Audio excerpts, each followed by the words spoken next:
प्रथम मंत्र में आपको अब ये 7 मंत्र बना के दिए जाते हैं। पहले 5 मंत्र देते थे नानक साहिब भी और परमेश्वर कबीर साहिब जी।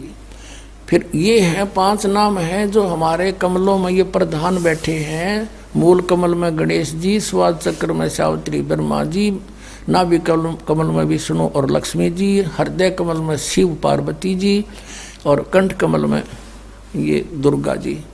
तो ये 7 नाम इसलिए देते हम कि मान लीजिए उपदेश ले लिया और ये प्रथम मंत्र एक बार मेरे मुख से भी सुन लिया मालिक की स्थिति जैसे हम देते हैं, और फिर उसकी उस सुनने के बाद साथ साथ बोल लिया और फिर भी मृत्यु हो जाती है, तब मनुष्य जीवन गारंटीड है उस व्यक्ति को, ये गारंटी देता है। और यदि उसने जाप कर लिया कुछ दिन और विश्वास ठीक रहा तो वो स्वस्थ भी होगा और इसकी इसी जीवन में आयु बढ़ती चली जाएगी, परमात्मा बढ़ाता चला जाएगा जब तक उसका मोक्ष नहीं होगा, इस जन्म में पार कर देगा आपको। तो इसलिए ये 7 मंत्र दिए जाते हैं। ये पहले वाला लास्ट वाला मंत्र आपको जन्म दिलाएगा तुरंत, मनुष्य जीवन का गारंटीड है, मृत्यु भी हो जाएगी पुण्यात्मा। इसलिए मान लीजिए किसी का कोई बीमार है, या 80% व्यक्ति दुखी आए हुए, और जो विश्वास कर लेता उनको गारंटीड बात पूछ लो, यहाँ लाखों बैठे होंगे, आ जाते हैं, सुनते रहना और सब स्वस्थ हो जाते हैं।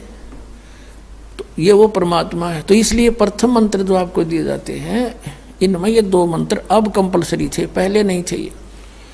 तो इसलिए परमात्मा ने कंप्लीट कोर्स बना करके गरीबदास जी के माध्यम से हमारे तक पहुंचाया है। और जैसे आप जी किसी का जैसे विदेश गए हो, स्वदेश आना है, वहाँ आपने कोई कारोबार शुरू कर रखा है, कोई फैक्ट्री वगैरह लगा रखी है और आपका ठीक से काम चला नहीं, आपका बिजली का कनेक्शन कट गया, टेलीफोन कनेक्शन कट गया, पानी का कनेक्शन कट गया, गैस कनेक्शन कट गया, पैसे बने नहीं तो आप कंडम हो गए। और वहाँ कोई ऐसा प्रभावशाली व्यक्ति आपको मिल जावे, सरकार को गारंटर बनाए कि भाई तुम इनका चालू करो कनेक्शन, मैं गारंटर बनता हूँ, और फिर उसको कहेगा भी जो पैसे तो देगा यही तेरे कर्जा उतारेगा, नहीं तो फिर काट दियो ना, वो देता क्या बात है। तो ऐसे ये दास आपका गारंटर बनता है और आपके सब कनेक्शन चालू करवाता है, लेकिन इनकी मजदूरी करके ये देने पड़ेंगे, तुमने कर्जा आप तारना पड़ेगा। और परमात्मा जो है कुछ अपने कोटे से भी आपको पैसे देता, क्योंकि आप चला ही नहीं सकते अपनी फैक्ट्री को बगैर थोड़ा बहुत और सारा ना मिल रहा कहीं से, तो वो बगैर आपके वैसे सब्सिडी समझ लो ऐसे देता है। तो परमात्मा पहले आपको सब्सिडी देता है जिससे आप अपना काम चलाओ और फिर डट कर भक्ति करो, मर्यादा में रहो, आप धनी हो जाओगे, बहुत शीघ्र धनी हो जाओगे। बहुत कीमत है इन मंत्रों की। इन भगवानों के जो 5 प्रधानों से आपने मुक्त होना है, त्रिकुटी पर जब जा सको हो उस समय पहुंच पाओगे जब इनसे आप अपना नो डू सर्टिफिकेट ले लोगे। अब ये मंत्र जो 2 मंत्र फर्स्ट और लास्ट है इन 7 मंत्रों में, इसके साथ मिलने से ये मंत्र जो प्रथम जाप आप करते हो, इनका ऋण मुक्त हो जाने के बाद भी कुछ आपकी कमाई यदि बचगी तो इन 2 मंत्रों के प्रभाव से ये कन्वर्ट हो जाएगी आपकी सतलोक चालन नालियाँ में, इनमें से बच भी गई तय। और फिर जब आप यहाँ से प्रस्थान करोगे तो आपका अकाउंट, अब ये कहते हैं राधा स्वामी धन धन सतगुरु वाले, ये जय गुरुदेव वाले कहते हैं, हमारे गुरुजी तो कहते हैं हम तो सीधे त्रिकुटी से चलते हैं। यहाँ बताते हैं त्रिकुटी यहाँ नहीं है, त्रिकुटी इसके पीछे बैक में है, यहाँ पर जो नीचे से सारा ये तंत्र साथ मिला हुआ आता है, यहाँ है पीछे। ये कहते हैं हमने ना तो वेदों की आवश्यकता, ना किताबों किसी और, ना हम गीता को मानते, ये भी तो किसी ने लिखी है, और हम तो सीधे त्रिकुटी से प्रारंभ करते हैं अपना रास्ता, त्रिकुटी से उसका किसी ने नहीं पता। ये सारे ऋषि महर्षि त्रिकुटी माथा मारा करते और उन्हें खक नहीं पाया आज तक। त्रिकुटी से तो बहुत आगे जाना हमने, और त्रिकुटी पर जाना कोई बालकों का खेल है, कोई बरवाले का बस स्टैंड है, चाहे पैदल पहुंच जाओ चाहे रिक्शा में बैठ कर पहुंच जाओ। त्रिकुटी इज द इंटरनेशनल एयरपोर्ट, त्रिकुटी अंतर्राष्ट्रीय हवाई अड्डा जानो। और वहाँ वही व्यक्ति जाता सैर सपट्टे, तो कोई धक्के खाए जाओड़ा क्या फायदा होगा, उसने देख भी और आ जाओ उल्टा, क्या फायदा उसका। वहाँ पर केवल वही व्यक्ति जाता है जो पहले टारगेट बना चुका होता है, और उस जिस देश में जाना है उसका पासपोर्ट और यहाँ की सरकार से नो डू सर्टिफिकेट, और तब वो उस इंटरनेशनल एयरपोर्ट पर जाकर कुछ लाभ उठा सकता है। तो वहाँ से फिर आगे कैसे जाएंगे, उस त्रिकुटी पर पहुँचने के लिए तो सारा झंझट है, उस पर जाए पता फिर आप पे काम बन गया। तो त्रिकुटी पर जाने से पहले हमने इन भगवानों से नो ड्यू सर्टिफिकेट लेने पड़ेंगे। और आपकी ये ऐसी भक्ति है, इसे ऑटोमेटिक, ये देवता है, ये कोई किसी के साथ भेदभाव नहीं करते, आपकी कमाई एग्जैक्ट लिखी पाएगी कंप्यूटर की तरह, और जो आपका ड्यू शेष होगा आपको थमा दिया जाएगा। हृदय कमल में जीव रहता है, और इसके यहाँ से फिर ये सबसे पहले इसका रास्ता है त्रिकुटी बजाने का, सबसे पहले मूल कमल में जाना पड़ेगा। मूल कमल से फिर सीधा रास्ता बनता है त्रिकुटी तक जाने का। उससे पहले गणेश जी के लोक में से गुजरना पड़ेगा, उसका एक जैसे बैरियर होते हैं प्रत्येक बॉर्डर पे, यहाँ ऐसे बैरियर हैं। वहाँ जब आप जाओगे आपके सामने आपके मस्तिष्क पर जैसे लॉकेट होता है ऐसा लगा पाएगा, और तुरंत आपको कहा जाएगा चलो आप जाओ, आपकी ये पूंजी, और वो आपके उस मस्तिष्क में ऐसे लॉकेट पे वो नो ड्यू सर्टिफिकेट छपता चला जाएगा। फिर आगे चलोगे आप, आगे आप पहुँचोगे जब विष्णु जी के लोक में, वहाँ भी आपको ऑटोमेटिक मिलेगा, कोई बाधा नहीं मिलेगी, क्योंकि वहाँ तो चोरों को पकड़ा जाता है, सा को थोड़ा, वो देवता भी तो हैं, वो किसी के साथ जरा सी भी गड़बड़ नहीं करते। फिर ऐसे शिव के लोक में से शिव इस कमल में हृदय कमल से फिर त्रिकुटी कंठ कमल में आएंगे, फिर हम त्रिकुटी पर पहुंचेंगे। अब त्रिकुटी पर जाने के बाद इस सतनाम के जो प्रथम मंत्र का अकाउंट वहाँ देंगे, लेकिन वहाँ पर यह काल बकवाद करवा देता है। यहाँ का जो जितने देव हैं ये अपने सतर पर कोई गलती नहीं करते, ये करवाता है। जैसे श्री कृष्ण, इसने सारे प्रयत्न किए थे कि भी युद्ध ना हो, सबसे प्रार्थना की थी दोनों पक्षों से, फिर इन्होंने देख लिया था कि ये मानना नहीं, ये तो इन मत बुद्धि भ्रष्ट हो चुकी है। और उसमें क्या था कि सब रिश्तेदार राजा आधे आधे बांटने थे उन्होंने। ये राजा को भाई जो कौरवों के पक्ष में आना चाहता है वो अपनी स्वीकृति दे दो, पांडवों के पक्ष में आना चाहता है वो अपनी स्वीकृति दे दो, ऐसे कति तैयारी होगी। तब श्री कृष्ण जी ने सोचा भाई अब ये तो मेरा भी नंबर आओगा, मैं भी राजा हूँ, और मैं पांडवों का रिश्तेदार, क्योंकि श्री कृष्ण की बहन अर्जुन का ब्याह रखी, रिश्तेदारी पक्की, और उधर से वो चाचे ताऊ थे, कोई अलग नहीं। तो श्री कृष्ण जी ने यहाँ तक कह दिया कि अभी एक तरफ तक मैं हूँगा, एक तरफ मेरी सेना होगी, अब मांग लियो जिसको मांगना हो। और यहाँ तक भी कह दिया कि मैं हथियार नहीं उठाऊंगा।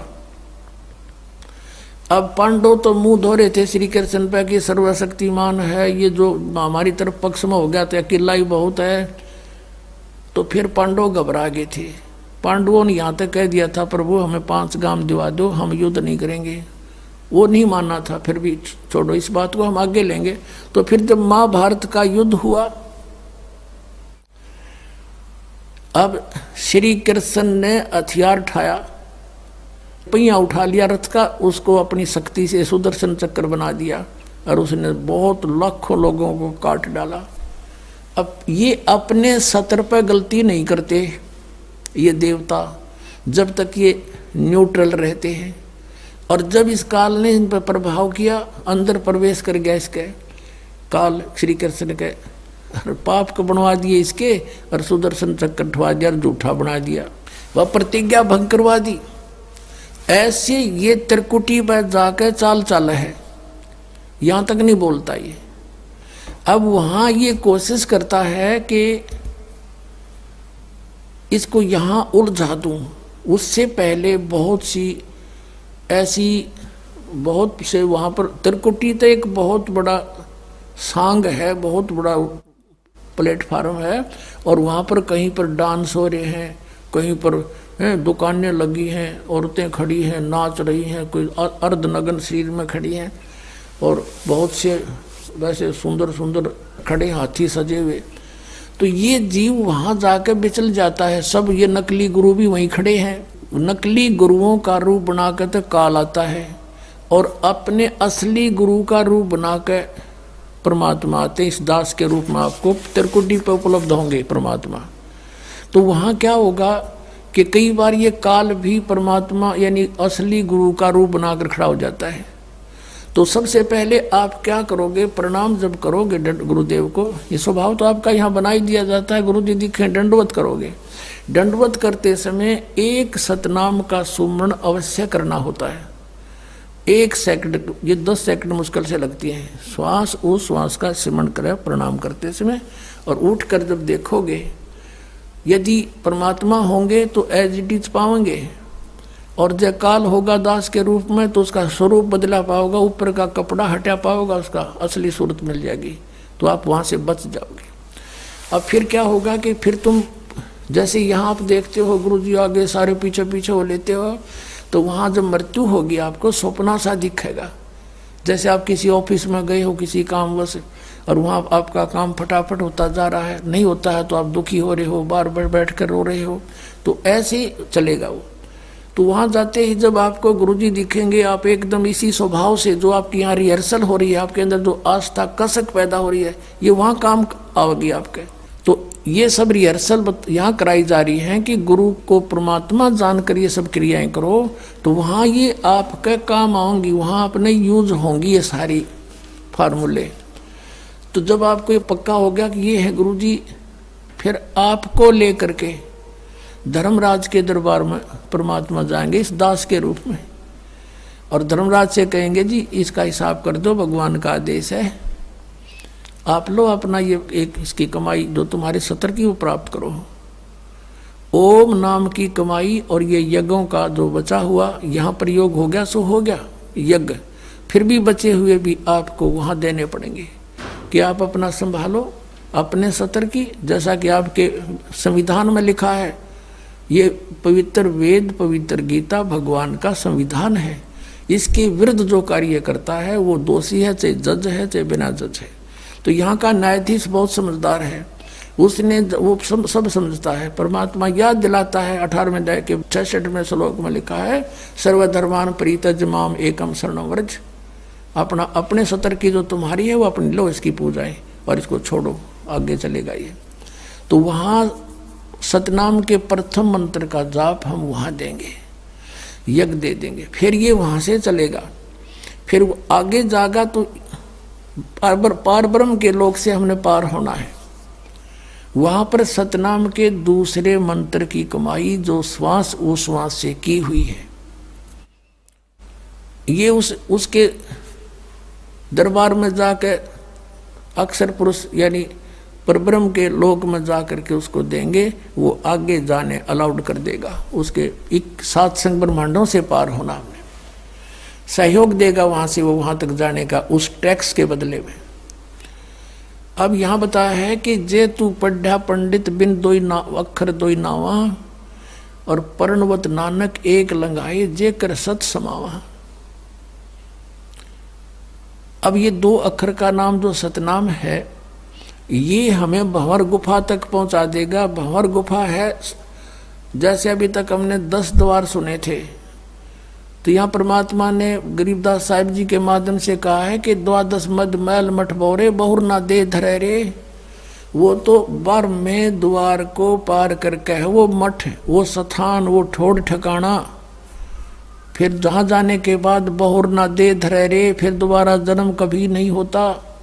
एक 10वां द्वार तो इस शरीर से निकलना है, ये शरीर और एक ब्रह्मांड एक है, इससे निकल गया। कई योगी देखे यहाँ से शरीर फोड़ जाते हैं, यहाँ एक काग बोलते हैं इसको, स्थान को काग।